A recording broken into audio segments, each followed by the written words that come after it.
Good evening and welcome to the Big Bad Broadcast.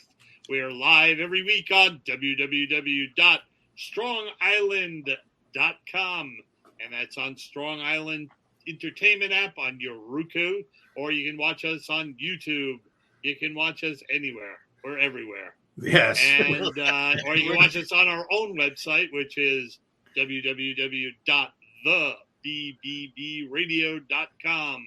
And we got playoff week for the baseball this week. And we have our regular – we got a great show today. I'm really excited. But we also have Mike Grief. Yes, baseball. You bet, man. We're pumping iron for the baseball, yes. For the referees. That's for John. Referees. A big baseball fan. Where's the referee there? He was traveling. I made one mistake. That was a traveling. I called the umpire a referee. Hey, listen, nobody's less of a sports fan than me. MMA is the only thing I used to watch boxing. Now it's MMA only because I just love watching dudes beat the shit out of each other. There you go. It's very nice. A lot of love. That's a and love. We have Craig Mitchell, who's going to take us home because he's a Mets fan. And the Mets. Yeah, the Mets won this week. They won. Yeah. Well, they're all playing golf. That's why they won. Thank you so much. I'm here all week. Try to be old. That little kid baseball is the funniest thing ever. Oh my God, yeah. I coached Little League baseball when my son was little. Oh, you did? And in the middle of the game. I played. You look like the coach we had. In the middle of the game. Dave, yell at the referee. The umpire came up to me and said, "Hey, Liz, what's going on in the outfield?" And I go, "What?" And I look. We had this heavy set kid who looked like every Bad News Bears movie. That one kid. And I look out, and the kid's laying in the outfield with his baseball glove underneath his head like a pillow. He's just looking up into the space. And he goes, "Go find out what's wrong with that kid." So I walk out across the field, and all the parents are laughing. I walk up to the kid, and I go, "Hey, Bobby, what's going on?" And he goes, "Nothing."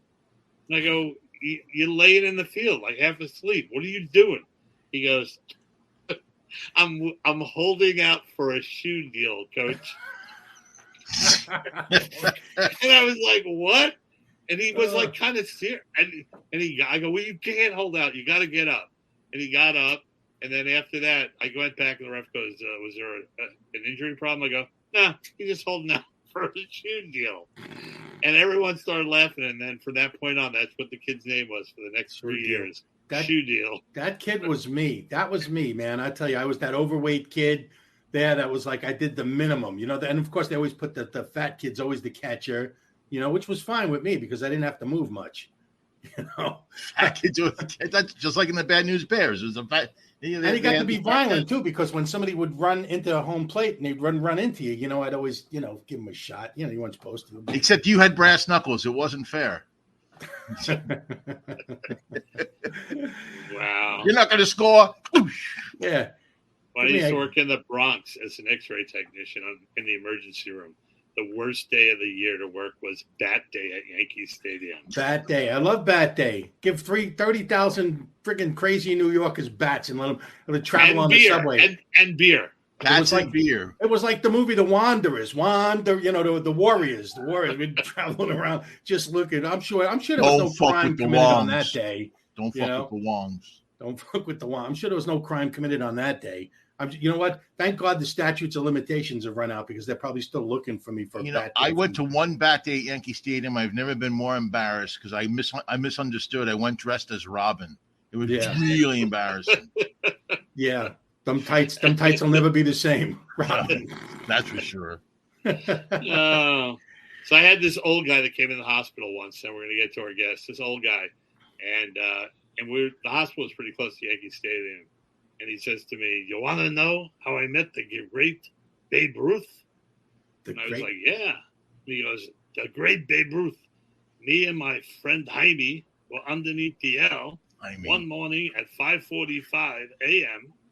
picking up our newspapers, and we hear rat-tat-tat, rat-tat-tat. And we look around, and who comes around the corner in a Stutz Bearcat and a raccoon coat?" A raccoon coat. And we look and we go, It's Babe Ruth. It's the great Bambino, the Sultan of SWAT. And he stops at a light, and we run up, and we jump on the running boards, and we go, Babe Ruth. And he looks at us and goes, get the fuck off my car, you little bastards. And that is how I met the great Babe Ruth. And and baseball players just haven't changed. They're all the same still. And he was so happy. He was so proud of that story. So listen, we got a great guest. Should we got anything else to say? We do. We're gonna show a video clip of him in action, and here we go. Here's a cookbook for you women that don't know how to cook and put the yellow pages in it. What do you want for dinner? Mexican, Italian, Japanese. It would work. It's a name tag for 7-Eleven employee. I got 11. Come on in. What is it? You got to mail your taxes in. It's an envelope. Just walk right in the post office. You bastard. Shit. This is the Hooters job application right there. What do we do? Just fill it out and you're good. This is redneck air conditioning. Damn, it's hot as shit out there. I know, the whole show is stupid as shit. This is what I come up with. The best day in auto racing is Memorial Day weekend. You get 2 races back to back. You get the Indy 500 and then a NASCAR race. You got to watch it like back to back. It's like 2 different breeds of people. The Indy guy. What happened to your car? Well, the incinerator in the pump valve caused a malfunction in the combustion chamber. We had to shut it go down. It's quite disappointed the whole team. Try better next week. You watch NASCAR. What happened out there? Some bitch done blowed up. Fuck, I don't even know. Be a cowboy, baby. Save a horse, ride a cowboy. Red Solo Cup. I fill you up. Let's have a party. I done told you once, you son of a bitch, I'm the best as ever been. He played Pound the Mountain, Run, Boys, Run.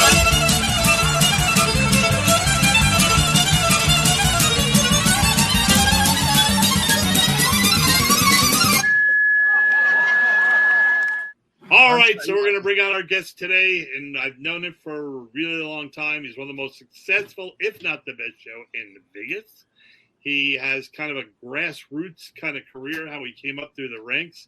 Not only is he funny, not only is one of a kind, he's also one of the nicest guys in show business, and we'll talk about that later. So let's bring out a good friend of ours, Carrot Top. Yeah. What's happening, guys? How you doing?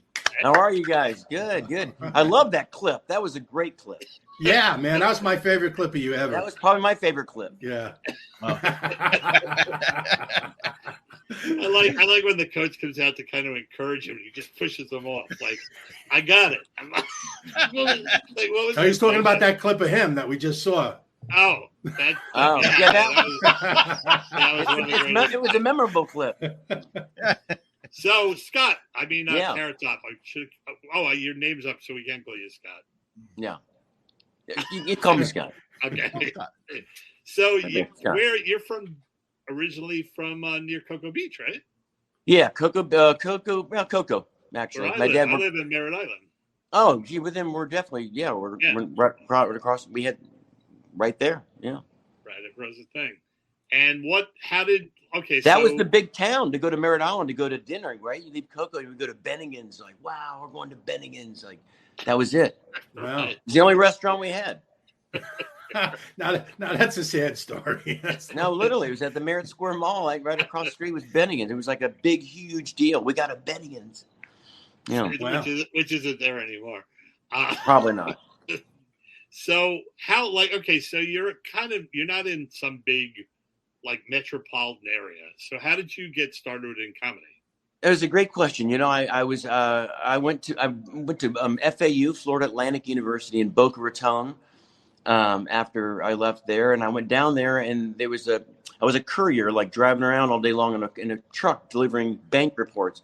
And on the radio, they had this thing called the 5 o'clock Funnies, brought to you by, the Comedy Corner. And there was a comedy club in West Palm called the Comedy Corner. And I would listen to it every day. I would listen to the comics, and then I would drive right by it, like boom, and they had this open mic night. So I went down there, and I didn't even perform. I just watched all these guys, and it was unreal. It's just like the magical thing of like, this is what I want to do.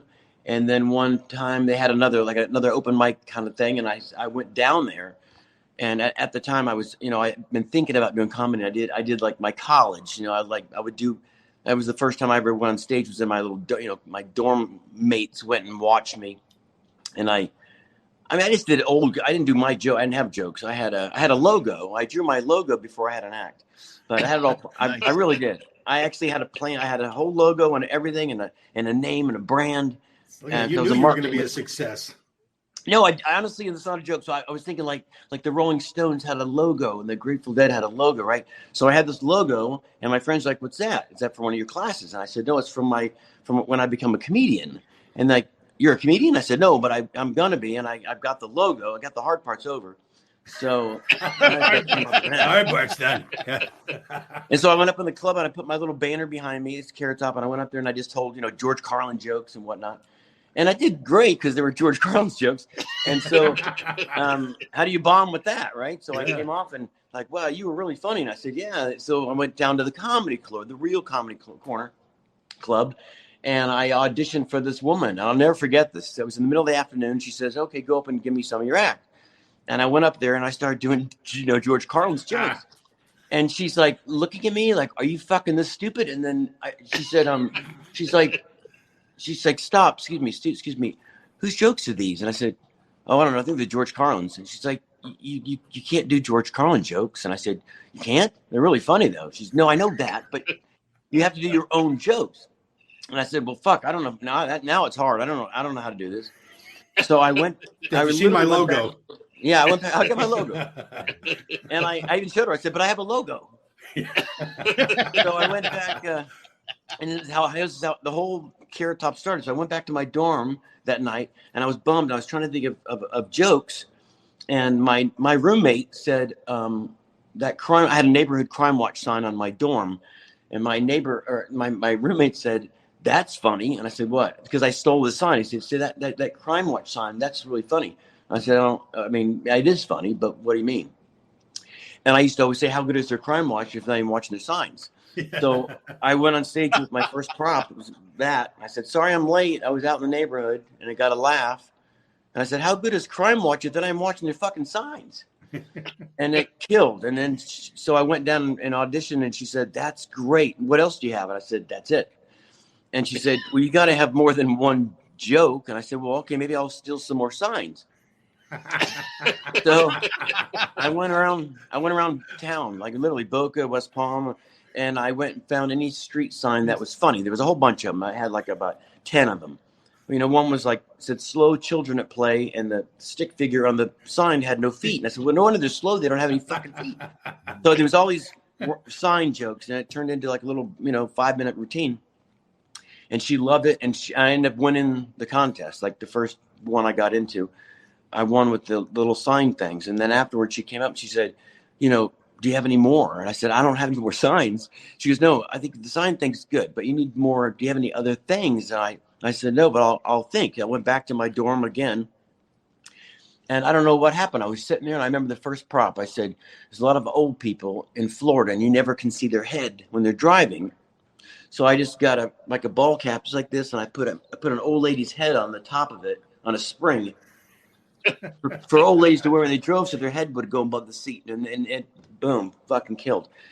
And it's Florida, right? So it hit home. And then I was like, okay, how about a ice tray with a level so you wouldn't spill the water when you bring it back to the freezer? And I just started writing all this weird shit.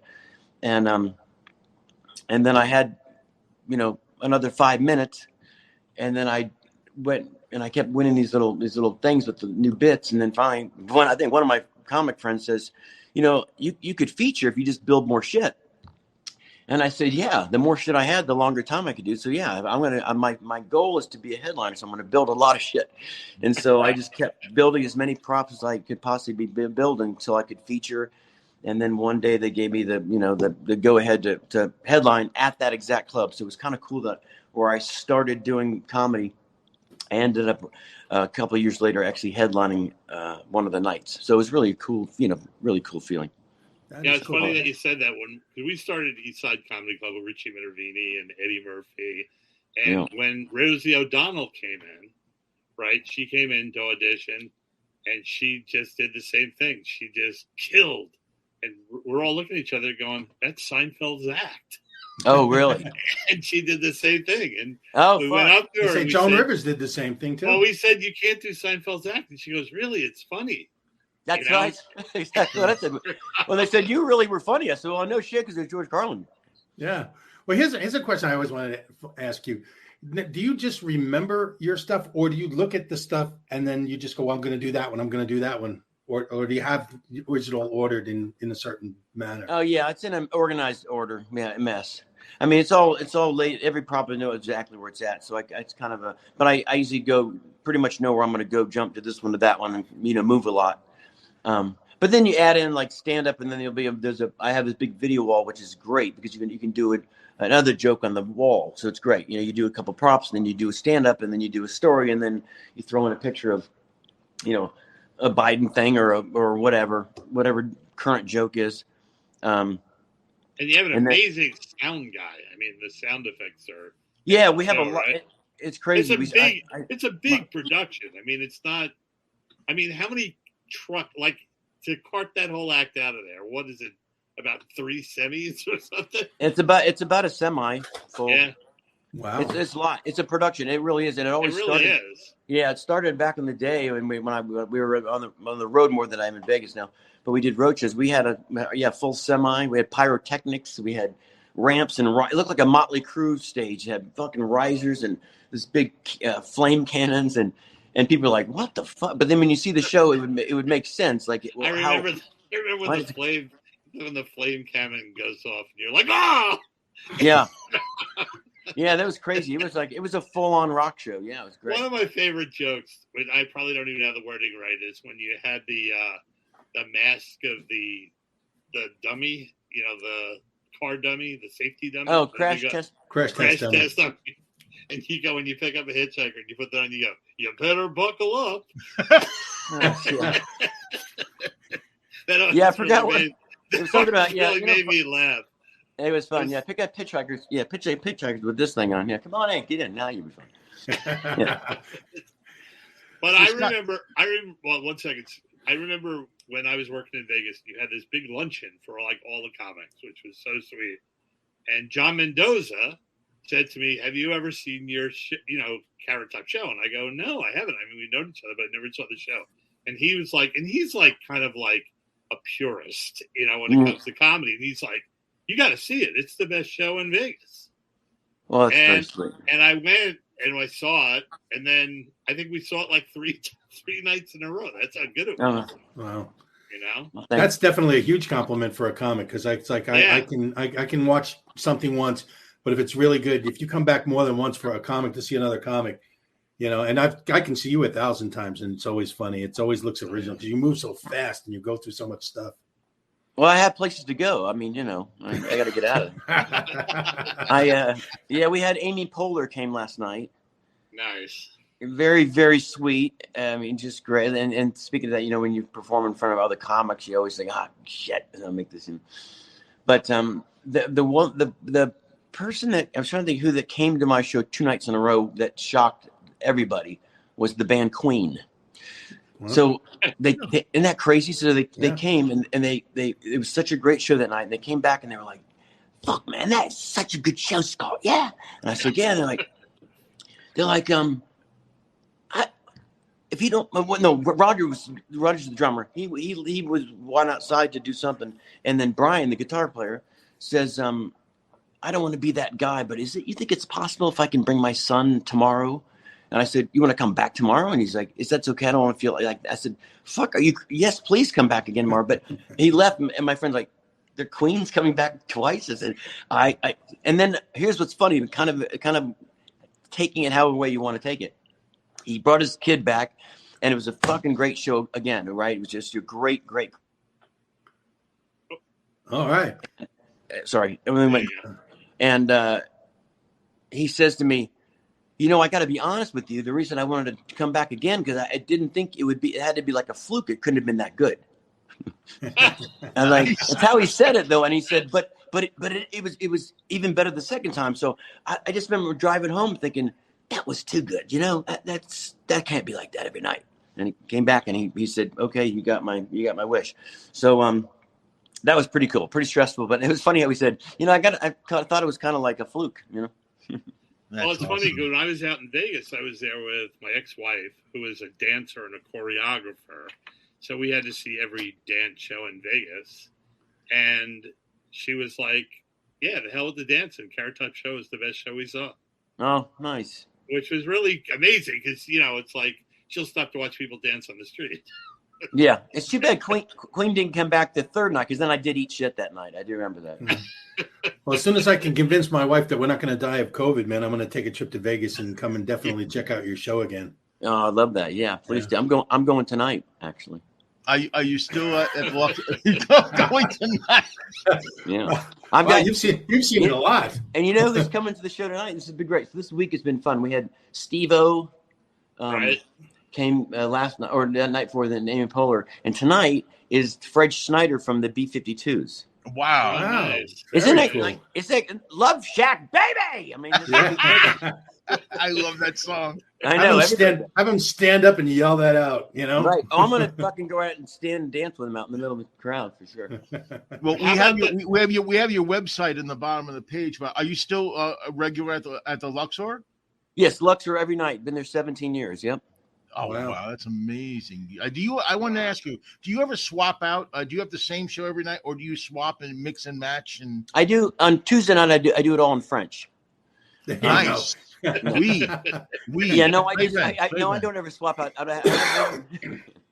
But I have different chunks of the show. Like last night, I had a whole bit that I didn't do, and then I changed it in this bit, so I can kind of, I brought all the baseball jokes back, so the baseball segment is there. I took the hockey, I have a whole bunch of I call them chunks. So I'll take the chunk of hockey and the chunk of baseball and the chunk of NASCAR, and I can kind of move stuff around or do the political stuff if there's something, because the elections are coming up. I kind of touch a little bit on, Biden. I made a Joe Biden's dog. It's a dinosaur on a rope. It's just pretty funny. I just thought of what was one of the funniest things. One of the funniest things ever that I remember you doing was you'd come out with that huge backpack. Oh yeah, that's a great one. He'd come out with this huge backpack. It was like the size of this room. And he goes, this is great when you go to the airport. You go, it's a laptop. It's an old one. Yeah. Oh, yeah. Yeah. They say you're only allowed one carry-on. So here's what you do. And they get on the back with this. It's as big as a car. And you come out with it on. And then they excuse me, what's sir? Say, sir, you want? I said, it's a lap. It's an old one. Yeah, whatever it was. Yeah, it's an old laptop. I got to bring that. I should bring that one back. That's good. That's really funny. Yeah, that was really, really funny. So I guess years ago, right? Like your career was kind of different, right? You kind of built up a following from colleges, right? In the beginning, yeah. Before I got, in the beginning, it was like you said earlier on, a kind of grassroots kind of way marketing. I would just do so many shows all across the country. People would like word of mouth kind of thing, and then I started getting television, and then that's of course the power of television, as you know, is probably. So then it really started to take off because you get, I'd be on Regis and Kathy Lee, that morning, and then that night I'd be at, Notre Dame, and all the, the kids would see me, and then they go with their parents, and their parents said, "Who'd you see at the show?" We had Carrot Top, like, "Oh, we just saw him on Regis." So all the different people were kind of getting a taste of my act. So then, and then the more TV, of course, the better. And then I had this phone commercials for 3 years. Oh, yeah, that was wow. And that was good for right? Yeah, AT&T. Yeah, collect. Usually calls. TV spots help, but my shot on America's Most Wanted didn't do anything for my career. Yeah, you used to have a lot. The chunk about the AT&T thing. Right? Oh, I was on every 8 seconds, right? It was every second. I mean, there was not a person in the world that didn't recognize me, but it was not for my comedy. It was just for the AT&T. So people that knew me as a comedian would say, there's fucking really are annoying commercials. And I said, I know. But it's not, it's not I can do about it. So I'm at least I'm making a lot of annoying commercials, right? So I kept making more and more annoying ones. So at least they're new. And I was in a mall one time, and these people were so excited, like, "Oh my God, Carrot Top!" And I said, "Yeah, what are you doing here?" And I said, "I'm doing a show tonight down at the whatever theater." And they said, "A show? What kind of show? Like a phone, like a phone, like a phone show?" And I said, phone show. "Yeah." It's a phone show. Yeah, it's a lot of dialing. Get there early. Yeah. And, we're gonna even have some push buttons. It's gonna be great. They had no idea that. I mean, legitimately had no idea that. I said, no, I'm a stand-up comic. I'm like, oh my god, I thought you just liked phones a lot. And I was like, right. They'll never find those people. Will never find a theater. Yeah, right. So when I first met you, I think you were with Brad Greenberg, and he also had a bear or something, right? A what? He managed a boxing bear. Oh, you're right. He did. I mean, I was in a good stable, wasn't I? Yeah. Literally with a bear. Yeah, Karen Kaufman and a dancing bear. I mean, if you don't do well tonight, your lunch for the bear. I think it was a boxing bear. Let me tell you, you try following that fucking bear. He's good. Two bears are shitting in the woods. All right. You've been there 17 years. Wow. Yeah. Isn't that crazy? That is crazy. Yeah. So you do you get any time off, or do you take? No, my manager has a car payment. I do not ever get time off. No, I get a week off a month, and I go back to Florida. I still have my house there, so I do like. Where I in do Florida? In Orlando. Right. Okay, that's right. So I go 3 weeks here, week in Orlando, 3 weeks here, week in Atlanta. So I get my week off every month. So it's not bad. Not bad. Cool. Nice. So have you figured out how many shows you've done there? Someone did the math. I goodness gracious, it's not. I don't know offhand, but it's a lot. We get 240 shows a year, but times 17, whatever that comes to. It is. And then there's road shows, and also we still do some road shows. So there's a lot. Yeah. I think that's the last time I saw you was at the King Center. That's right. That was a great. Melbourne. Yep. Yeah, and it's like everybody in that theater you went to school with, or was a teacher. Yeah, my teacher was there. Yeah, it was fun. Yeah, it's like a home. Yeah, it was a hometown crowd. Yeah. It's great. Yeah, that's always fun. Everyone always wants to come see. Whenever I go back, they're always, you're doing a show? Are you doing a show? But it's like, No. Because they all want to get it. They all want to get in free. Oh yeah, that never changes. I guess people want to know too, like how many things, like new things, you add, like in a month? Would you say a new? Yeah, like a new. I try to add, because I know you're always adding something every day, almost something, even if it's just a new song or a new joke or a prop or even every day. Every day. I just added a thing with, I did the Joe Rogan podcast, and I remember just trying to embellish it. So I kind of embellished it a little bit, but it was true. They flew me to Austin. I did the whole joke because they flew me to Austin because he wouldn't fly here. So they flew me to Austin, right? Put me up. Spirit Airlines. I mean, thanks. And it gets to laughing. I go, have you ever been on Spirit? They don't even give you a drink. They just open a can of soda and everyone take a sip, pass it around. Yeah. So wait till you kind of use the shitting on bathroom. Joe Rogan's people, because it started when I did the podcast. I sat down and he says, what do you want to go? What do you want to do? And I said, well, don't you always drink? And he says, we can drink if you want to drink. I said, no, I just thought you always drank with your guests, all my friends. They said, what do you want? I said, well, I brought my own Crown. I pulled like a little bottle of Crown. I said, I got that from, you paid for it. I said, my mini bar. So he was like, what the fuck? You paid for it. Fuck. I pulled out like 6 of them. Well, how many did you steal? Nice. So I kind of embellished that. But yeah, it's fun. You can, with comedy, you can just kind of ad lib. And most of it is all really, honestly, the whole show is all, everything has happened. It's like real. It's not, except embellishing that part of the story. But so I have something new every night. I just try to think what I added last night. What did I add last night? It was I don't remember. It was something about a baseball. The American baseball players wear mittens. Yep. Have you seen that? Yep. Well, it looks fucking retarded, right? So they're going to steal second, and they got these big oven mittens on. So I have a picture of this guy getting ready to steal with these big oven mittens on.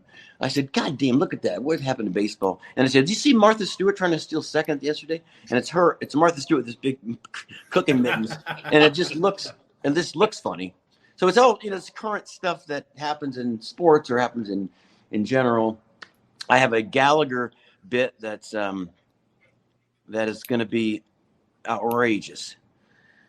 People Smashing all the watermelons? time. they always come up to me and say, "We saw you, you know, in the '70s in San Francisco at the State Fair, and you got my husband's jacket wet, right?" Yeah. And I said, like, "How did I? First of all, you didn't see me in the '70s, and I didn't get. How did I get your husband's jacket wet?" And they go, "You know, when you started hitting all the watermelon shit, it all ruined my jacket." And I said, "Oh, I did that." And they're like, "Yeah." And I'm like, "Well, the Do you fuck, still right?" roller skate? Yeah. Well, it's so funny because Gary told me, this is a story. Gary Proper told me that when he first met you, I think you were cutting his lawn or something. You were a kid. I was. And he was managing Gallagher. Yep. And he said you walked into his backyard with a suitcase and went, "I'm funnier than Gallagher. Watch." And he said, and you were. Well, I remember I could have been where I had started. I remember, dude, I was mowing his lawn though. And then he let me go see Gallagher. He played in Melbourne somewhere. It was like a big, huge, like skate fest. Right. And surfing expo, a skating expo. And he was the headliner, and I was blown away. I mean, just blown away. And something about Gallagher, I just fucking loved him. And that's when I was already trying to start, you know, thinking about being a comedian. So I would kind of write some ideas. He invited me to a few shows, so I was standing with him, and he was trying to get to the backstage door of this venue, and he's banging on the door, and they wouldn't open. And he says, "Fuck!" And he's banging on the door, and a big stencil right above the door said, "This door must remain closed at all times." And I said to Gallagher, he's getting frustrated. I said, "Dude, they're not going. The door must remain closed at all times. Why is there even a door if it needs to stay closed the whole time?" And he looked at me and said, "Fuck, that's funny. Did you write that?" And I said, "Well, I just said it." And he's like, "That's a great fucking joke." So I said, "Can I say that I write for you?" He said, "Sure. If you write some more, sure." So I started writing all these like little things that like his kind of writing, that kind of stuff. And he dug it. He kept saying, "Keep them coming. Those are good." So when I remember getting myself into my own comedy, I definitely didn't want to copy Gallagher. So I did everything I could not to, you know, all my props were not like had anything to do with his style, but I definitely had a visual kind of take on what I wanted to do with props as opposed to what he did. His was all a whole different kind of brand, but he was definitely an influence. I mean, big time. But this was in my Gallagher thing, so I ended that. So about 2, 3, 4 years ago, I can't remember now, Gallagher came to my show in Vegas. Like 3 nights in a row, literally. Free. And came back, right? And on the side of the stage, he sat right on the fucking side of the stage. 3 right. So I'm losing my mind. I'm so intimidated. This is, you know. Yeah. And I remember killing, and I came off, and Gallagher goes, here's about 30 things you got to fix. And I'm like, I just fucking killed. Like I brought the house down, standing ovation. Yeah, but this you got to do. You just do anyway. So I'm like, okay, thanks. Take it with a grain of salt. So anyway, we hung out. 3rd night, I had this weird idea on the way in. I called my manager. I said, "Is Gallagher by chance coming down again?" "Oh, he's sitting here right now while we're setting up." I said, "Great." I pulled over. My buddy and I pulled over, and we got a watermelon. And I told we got a stool and a watermelon, and we went to my warehouse, and we used to have an old Gallagher mallet. Right. So I went in and I said, "Gallagher, you want to do something fun at the show?" And he's like, "What?" I said, "It's going to be great. I'm going to be out there, and I'm going to set it up perfectly, right?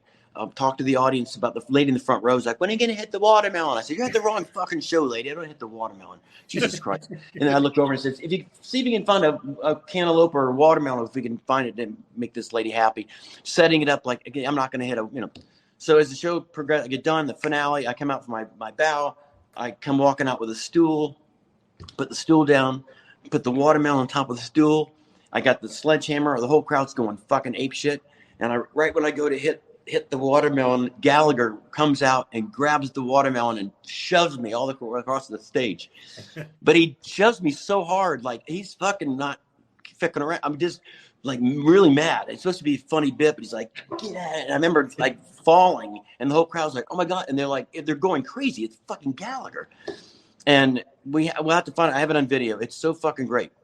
And afterwards, I said, "How great was that?" Well, the crowd loved it. And he's like, "What are you going to do with it? Just something you're making fun of me?" I said, "No, it's all about you. It's funny. You came out and took your act away from me." So we've become back friends. So I've now this bit that I'm doing is it's going to debut tonight. It's going to be this. I can't wait to do it.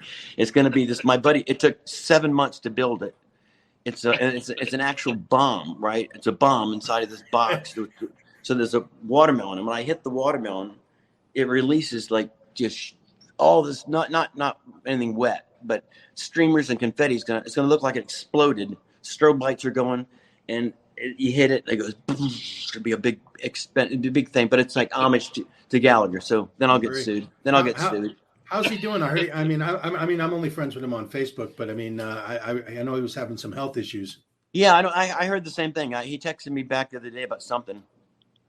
I think I'd said something to I need you to come back to Vegas and help me fix my act. And he said watch. All he said was watch Joy Coy. You know what I wanted to ask? When I first started doing comedy, I started doing props, and I want to preface by saying I've always loved prop comics. It's one of my favorite things ever, and I started doing it, and I had a little bit of success. I only had one suitcase, and people constantly come up to me, club owners, other comics, saying, "Dude, you can't do props. That's lazy. That's BS. That's this and that." And I never understood that because I think it takes way more. No, that's guitar guys. What was that? That's guitar guys. Oh, yeah. Man. No, but I was like, I love prop. I think it takes a lot more intelligence and a lot more ingenuity to do that. And I was wondering, did you ever face anything like that during your career? Because you certainly showed them what was what. Oh shit! I was the punching bag for years. Oh my god! There were clubs that wouldn't book me just because I did props. They were just like, wow. You're not our. I said, yeah, Amazing Jonathan. Man, he does magic, but he does fucking props. Did you ever run into the legendary Wid? Absolutely, know the Wid very well. Yeah, I knew what's his name, Rip Taylor. Oh my god! Wow. He hated me, like full on hated. He really. Oh yeah, he said he went on Comedy Central and said Carrot Top stole my act. I mean, just blatantly said I took his act. Why the hell would he say that? I mean, if anything, he was maybe just trying to attach his name to yours to get a little bit of, a bump. I've never seen you throw confetti into a crowd. Never. Well, that's what we did. It's funny you should say. So here's what we did. So it was on Jon Stewart, right? So I got a hold of Jon Stewart. I said, hey, can I come on and rebut his comment? And they said, absolutely. Great. So I went to a comedy club in Orlando. I wasn't even working. I had a club. And I said to the comics there, can you guys do me a favor? I just want to record a real quick bit. And the guy's like, yeah. So I had the whole crowd in on it. So they announced me, please welcome Carrot Top. And I had a bucket of confetti. And I went through and I go, ow, ow, ow. And I did basically Rip Taylor, right? And then I went on Jon Stewart. And I said, this is me at my show last night. You tell me if anything. Resembles. And we showed the clip, and I'm doing, "Oh, you crazy people!" It was great. John's like, "I don't see it." I said, "I don't either." Yeah, it's hilarious. It's funny you talk about how he had to give you advice. I used to open for Jay Leno, and Jay would go like this. He'd get all done with the show, and he'd go, "All right, so here's what you have to do." He goes, "Take the end of your act, your finale, and open with it.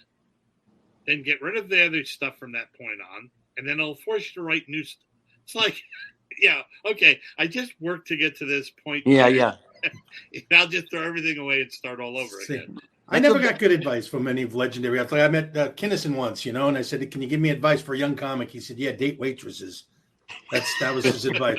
And then I did a movie with Martin Landau. So I'm asking him, I said, "Can you give me some advice for an actor?" And he puts his arm around me. This was cool. We're in Universal Studios, and he puts his arm around me. He goes, "Look around." He goes, "You're doing okay." And I'm like, "All right, that doesn't help me, but."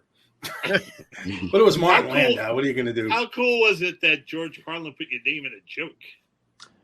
Fucking really. You know what? I forgot. That's the one I've been playing. I need to bring that back. I used to play it in my show. Yeah, it was great. He said, yeah, get on the airlines, and they always ask you, "Did you pack your bags yourself?" No. Carrot Top packed my bag. It's fucking great. Yeah. I mean, that was great. When I heard that, I was like, "Oh, how cool!" Yeah, no, I was like, "Oh my god!" That was like, I can retire. That was pretty cool.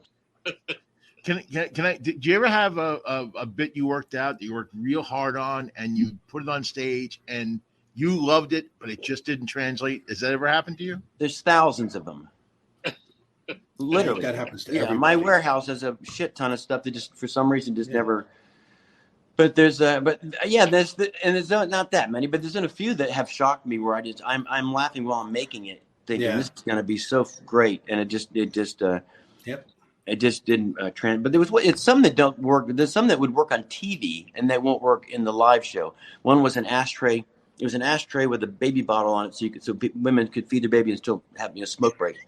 And it would only work on the TV because they'd see it, I guess. But in the theater, maybe they didn't translate. But there's a lot of like any comic, probably just piles of shit that never worked. Oh man, my favorite jokes, the ones that I love the most that I've written, never go over with the audience. Like I've been talking about my son when he's a baby and all the things you can do with him. I said, my favorite game to play with him is always, and I tap the microphone. I go, find the soft spot, and they look at me like I'm, just what a fucking monster. It's like it's a comedy show. It never goes over. That's hilarious. That was like the joke that I used to love that no one laughed at. I come from a long line of show business people. My uncle was an Elvis impersonator. He wasn't actually. He was just fat and died of a drug overdose. But that's what I tell the neighbors. That must maybe spit coffee. That didn't work. It doesn't work because that's it's hilarious. It's like originally it works now, but originally it was like my father was an Elvis impersonator.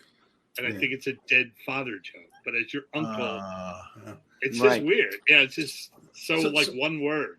So is Vegas back? I mean, like I said, I've been like COVID freaking whatever.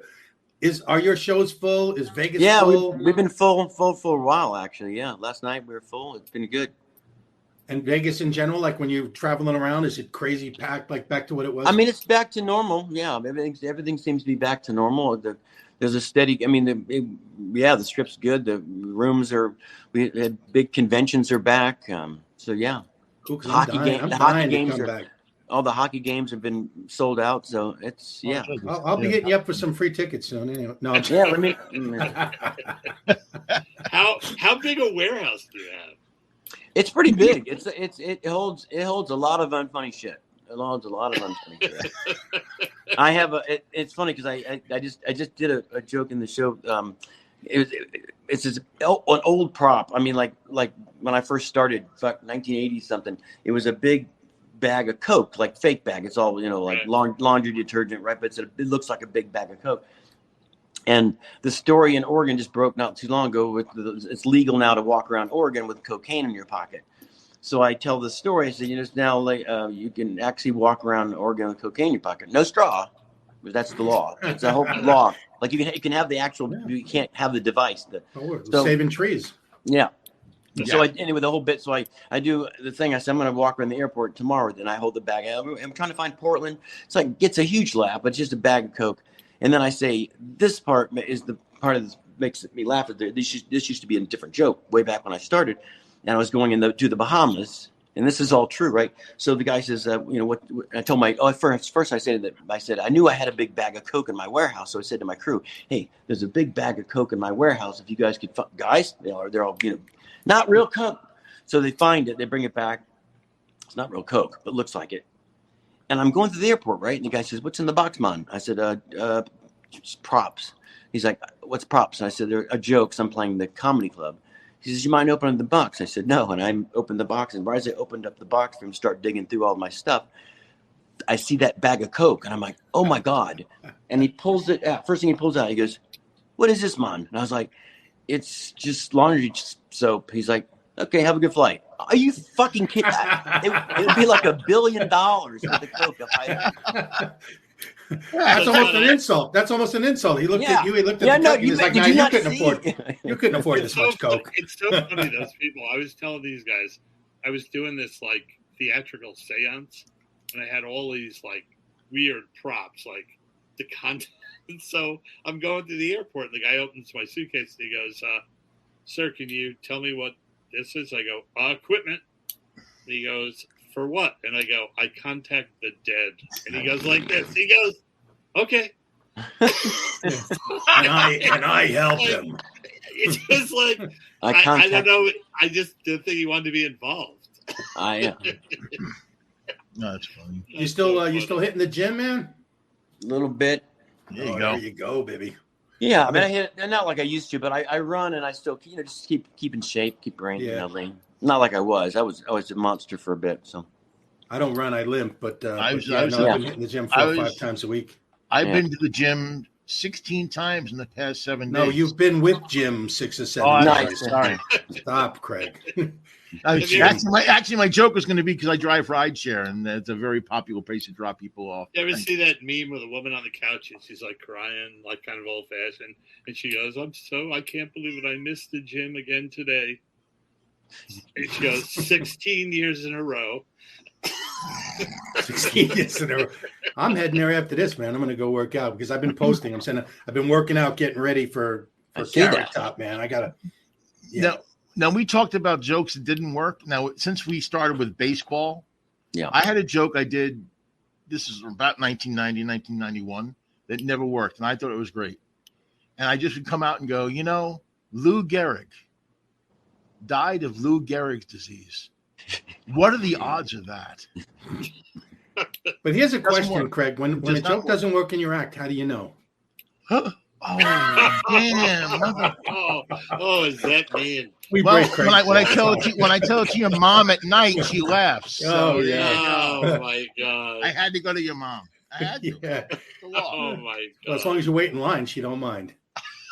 Try to cut the line, you're going to get an old Jewish lady slap. So it must be nice. It must be nice for you with the amount of stuff that you have, just to be in one place forever.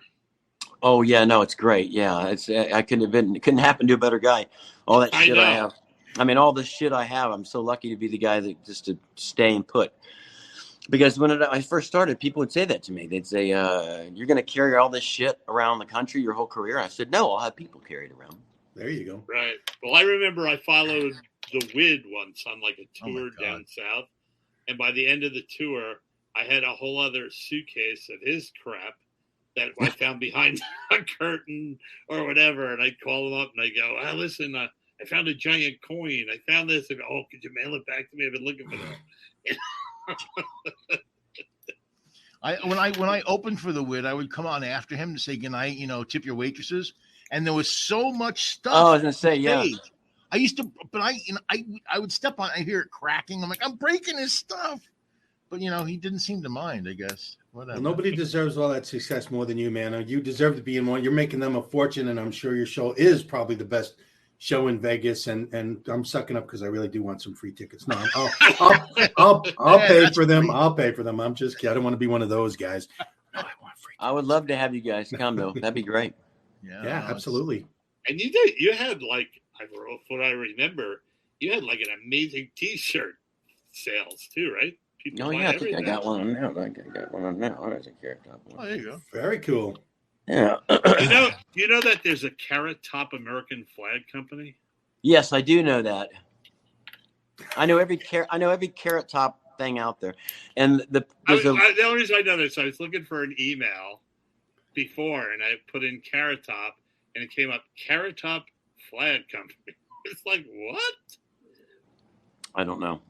The one that got me was that there's whoever owns Carrot Top for the Instagram, Twitter, and all that is not me. I have to go buy real Carrot Top or Carrot Top Live. So we've contacted the person that owns Carrot Top, just Carrot Top, and they're not even using it. They're not even actively using it. So I'm like, I'll buy it. Let me have it. So we're waiting to see if we can get that. Let me know if you don't get it, because if you want, I'll go down and I'll talk to the guy. I got no problem. Right? I'll get it for you.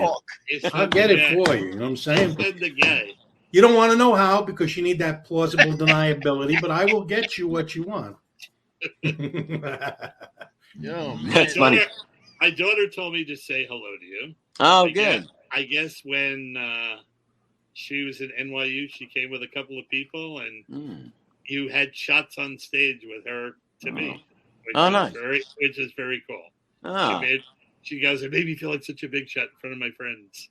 Oh, that's good. We're all trying to ride John's daughter's coattails. She's very successful. She's writing movies and TV shows, and we're definitely trying to get in those good graces. She's the hot ticket right now. She's had 2 very successful Broadway plays and a bunch of movie deals, and Good for her. Very cool. Very cool. Awesome. Very cool. Well, I think we're almost out of time, right, guys? Yeah, we are. We're Yeah. close. But before we go, maybe you can name the weeks and nights and show times for people. Yeah, to catch we're up. pretty much at the Luxor every night but Sunday. You can look at my schedule on carrottop.com if they want to find what weeks I'm off. And then we're going on the road in January in California for a few stops, and then back to Vegas for the rest of the journey. So, yeah, Nice. pretty much we'll be at the Luxor for most of the years. Awesome. Very cool. Hey, man, this was one of the most fun shows, man. Thank you so much. Oh, for being thanks, here. man. so Thanks, much. That guys. was great. It was great Appreciate seeing you guys. It was great seeing you again. You too. Well, cheers, guys. Be safe out there. All right. All right. And tonight I get to sing to the Love Shack, baby. Yeah.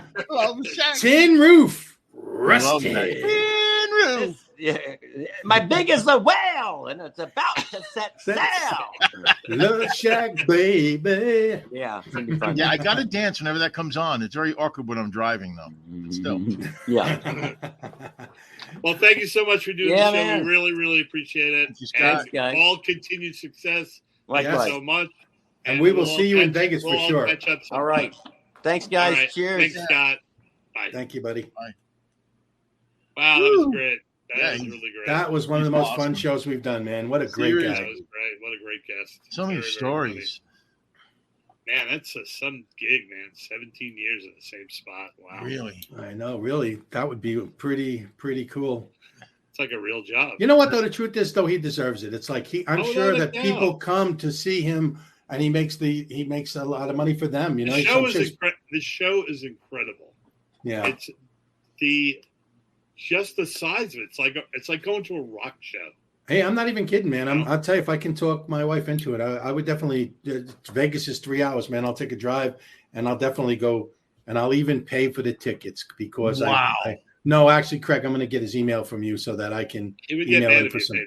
He would get mad if you paid for the ticket. Then I'll get his email and I'll ask him for some comp. Very Wait, gen- wait, very gen- He just sent an email. Hold on.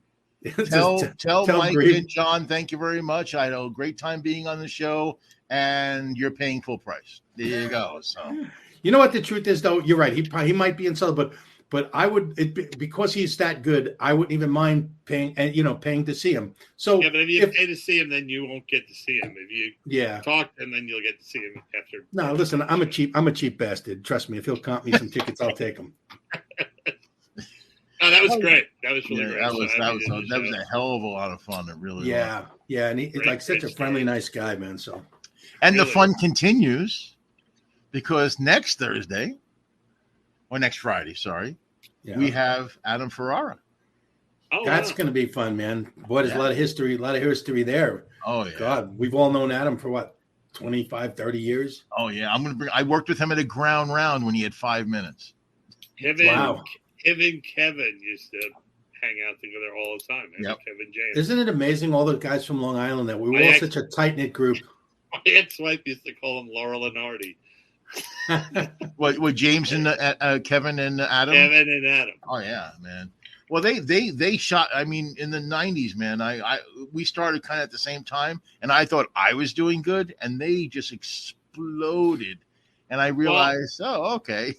Well, I was in England, right? With England? I was England. in England, and with my ex-nephew, I guess you would say.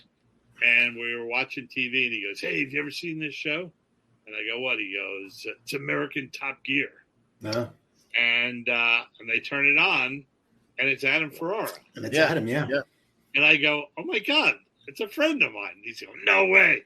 And I go, "Yeah." it's a Aren't you friend always of shocked, mine." though, when you see a friend of yours, and like I'll see Adam or somebody in a movie or on a But TV, and you in go, another what a country- great in actor. another- But in another country, it was even funnier. But the true story, 1997. I'm in the movie theater. I think I was with a friend. I don't know if I went, and I'm watching Liar, Liar. Liar, liar. Yeah, watching Liar, Liar, and Jim Carrey cuts off a truck, and outside the truck is Mike. And he said, I forget what he I was in said. the truck. I'm like, what's your problem, schmuck? And I stand up and go, "It's Mike!" And everybody's like, "What the?" That's a funny story connected to that. I mean, like, first of all, the audition. It's one line. What's your problem, schmuck? I go for this audition, and I swear to God, there's at least 200 guys there. they walk in. What's your problem, schmuck? You know, when they walk out, I don't see them, but I walk in, and obviously the New York, the whole. I don't know how the hell I got it because it was one. What's your problem, schmuck? Among a million. But anyway, to do the line when we did this in downtown Los Angeles, I got to hang out with Jim Carrey for whatever. It was great, and when I do the line, I got to stick my head out of the van and yell, "What's your problem?" And like 3 times, I smacked my head on the side of the van because when you're into it, I'm acting, I'm there. It's not like I'm thinking and boom, I smear. And he just would laugh his ass off. He just came over every time and he goes, "That's the take we're going to use." He goes, "Fucking, it smashed my head." When I was on Boston Legal, I had Monica Potter, who's beautiful. If you don't know who she is, she looks like a blonde Julia Roberts. Mr. Potter's niece, the richest man in town. Mr. Potter's niece. Yeah, that's who it is. But anyway, she walks by and I'm in jail. I'm a biker guy. I had tats and everything, and the line I had to do because I improvised it in my audition. They said you got to do that when we film. I'm like, okay.